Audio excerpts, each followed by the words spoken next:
Hi everyone, I hope you had an amazing weekend and were able to enjoy it a little bit. I also hope you were able to learn a little bit of something about voice volume and the correct voice volume to use in different situations. As a reminder, if you want to print out the sheet that I included in the video, it could be a really nice guide and a really helpful way for you to learn the gauges of when you should be speaking in a high voice, a medium voice, or a low voice in different settings that you come across on a daily basis. As always, if you have any questions, please feel free to reach out.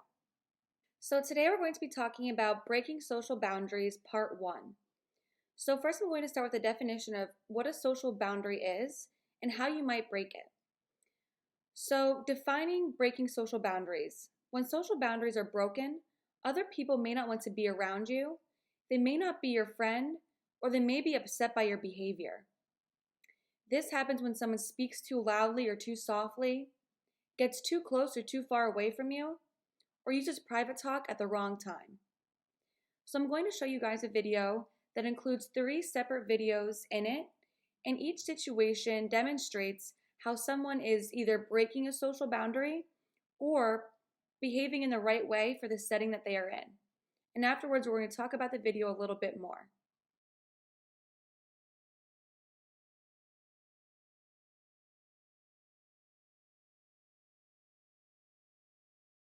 Hey, hey, hey, you're from my school, right?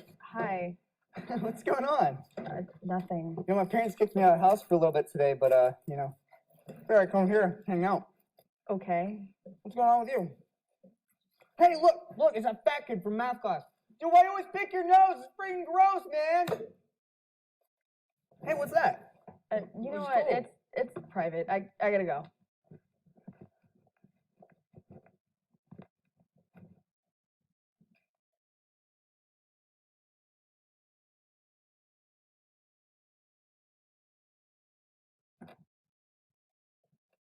Oh, hey, you go to my school, right? Hey, yeah, I think you're in my gym class, aren't you? Yeah, do you mind if I join you? No, go ahead.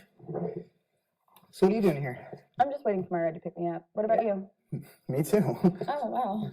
I might go see what the games are, like at the video game store. I heard some of the games are awesome. You should totally check them out. Yeah, I definitely will. Well, I think my ride's here, so I better go. But it was great seeing you. Yeah.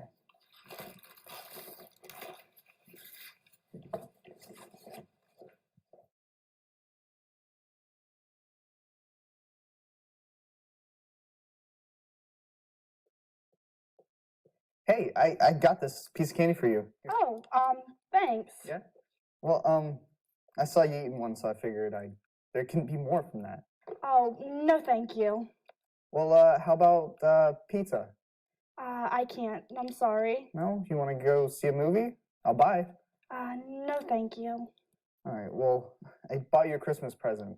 Oh, I didn't get you anything. You didn't have to do that. Well, how about we eat lunch today? I can't. I'm busy after work. I'm sorry. I gotta go.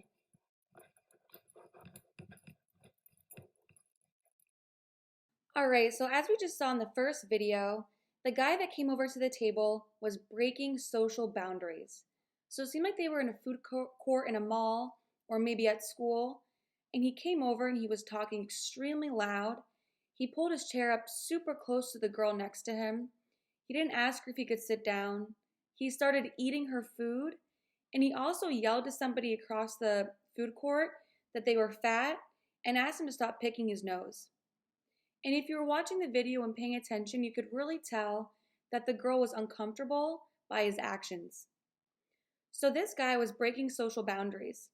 He was talking about inappropriate things, stealing her food, talking very loudly for the setting they were in, scooching up very close to the other girl who was trying to eat her food and drink her coffee. And he was also yelling at other people who were in the food court. So all of these things could result in you losing a friend, or you being made fun of, or really you maybe getting in trouble with someone who is working at the food court, such as a security officer or a police officer. And then we saw in the second video a better demonstration on how to act if you go into a food court. So you come in quietly, and if you recognize someone, you can ask them if you can sit down. If they say yes, you can sit down.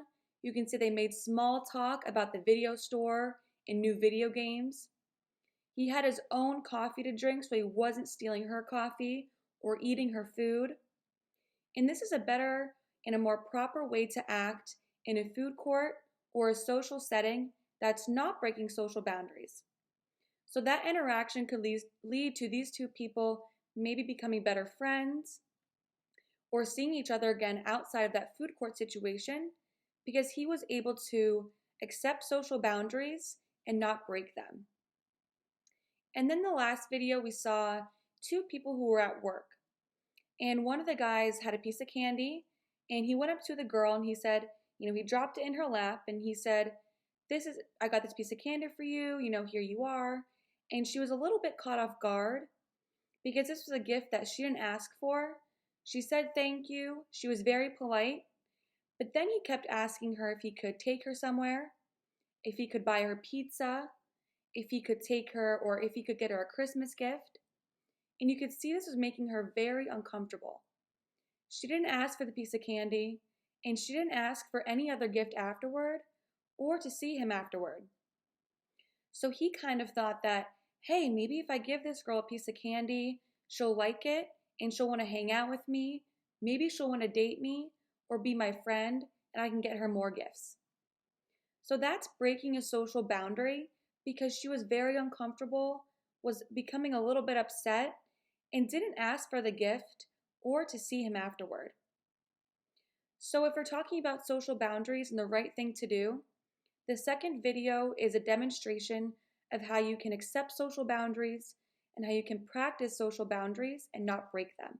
So now I'm going to go over a few ways that you can break a social boundary, but then I'm also going to tell you a few ways that you can replace breaking the social boundary with something that is more socially acceptable.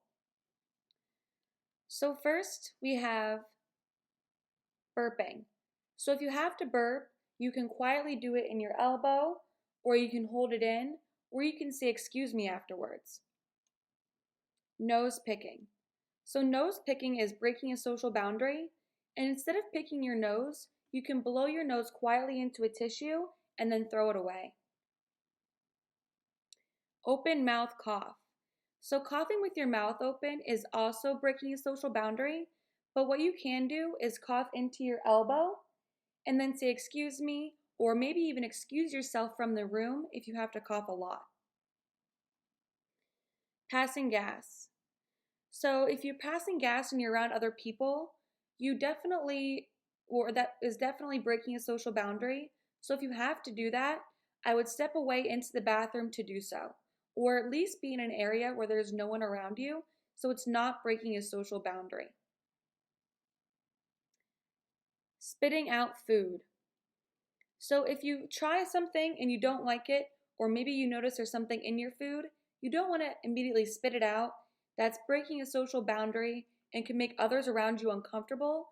But what you could do is get a napkin, quietly or subtly just put it into the napkin, spit it into the napkin, roll it up, and then throw it away. Talking while eating. So if you're talking with food in your mouth, it's going to be hard for other people to understand you, and it also would be gross for them because you have food in your mouth and they can see it. So what you want to do is finish what you're eating, chew it, swallow it, and then you can talk and say what you need to say. Touching someone else's food. So touching someone else's food or eating someone else's food without asking is definitely breaking a social boundary. And what you can do instead is, let's say your friend has something that looks really good and you ordered something else at the restaurant. You could say, hey, would you mind if I tried a bite of your food? And they will either say yes or no.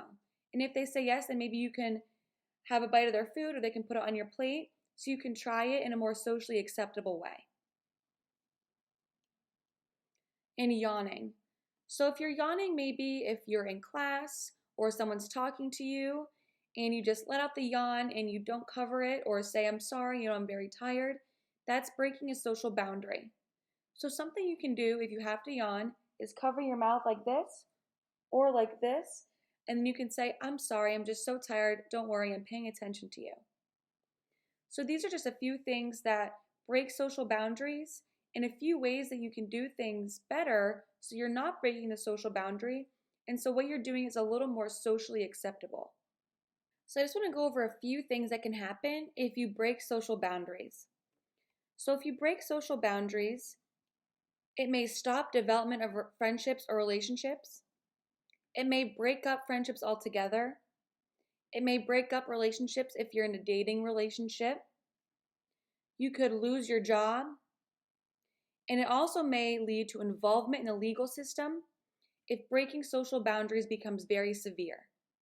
So usually there are steps you can take before the legal system gets involved. But if you're breaking social boundaries to the point where someone is so uncomfortable, then the police or the legal system could become involved.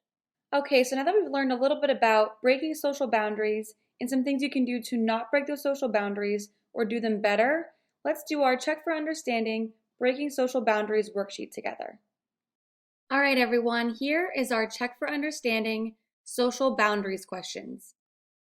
So number 1, what are the behaviors that can break social boundaries? Getting in someone's personal space? Yes, so getting in someone's personal space is definitely breaking a social boundary. Talking too loudly in a library? Yes, so if you're in a library and you're talking too loudly, it definitely could break social boundaries because typically libraries are supposed to be quiet places. Hugging a friend who was crying. So I'm not going to highlight this one because hugging a friend who you know who's in the green zone when they're crying or upset is totally and socially acceptable and therefore would not be breaking a boundary. Giving lots of unasked for gifts. So yes, this is definitely breaking a social boundary. So even if you think it's a nice thing to do for someone, sometimes giving too many unasked for gifts may be confusing or uncomfortable for the other person, and they may feel like they have to do the same thing for you, even if you guys aren't even in that green zone together. Lastly, using small talk with an acquaintance. So I'm not going to highlight this one because typically the people we use small talk with are acquaintances, and therefore it would not be breaking a social boundary. Number 2, what can happen to relationships when social boundaries are broken? The development of friendships and relationships may stop. So yes, this is true. When you break a social boundary with somebody, your friendship or relationship you've been building may come to an end or definitely may stop altogether. People will want to be around you. So I'm not going to highlight this one because if you break a social boundary, and maybe if you do it often, people will not want to be around you anymore because they won't know what you're going to do and if you're going to just start breaking social boundaries whenever. Friendships may break up. So this is true. So if you're with your friend and you're constantly breaking social boundaries with them or around them, they may not want to be around you anymore, and therefore they may not want to be your friend anymore. So loss of employment may follow. So this is true. If you're at work like we saw in the video before, and you're constantly giving someone something like candy as you saw in the video, and they don't like it and it makes them feel uncomfortable, they could report that. It definitely is breaking a social boundary and you could lose your job because of it. Involvement in the legal system may follow. So this is true. So if you break a social boundary that's very severe, then something could follow, such as being involved in the legal system. Now, this doesn't happen all the time, and usually there are steps that are taken before the legal system gets involved. But if you are continually breaking social boundaries, then the legal system could become involved. Okay, and lastly, you will have more friends. So I'm not going to highlight this one because if you break social boundaries often, you won't have more friends, you actually will probably have less friends. All right, and number 3, draw a line to the correct answers. When should you buy a gift for someone who is in the green zone? So someone who is in the green zone is someone who is special to you, you trust them, they're your friend, or a trusted adult in your life. So I'm going to go with on special occasions such as birthdays or on the holidays, because usually that's the time when you buy people who are in that green zone gifts and things for them to say you appreciate them or to thank them or just as a nice gesture.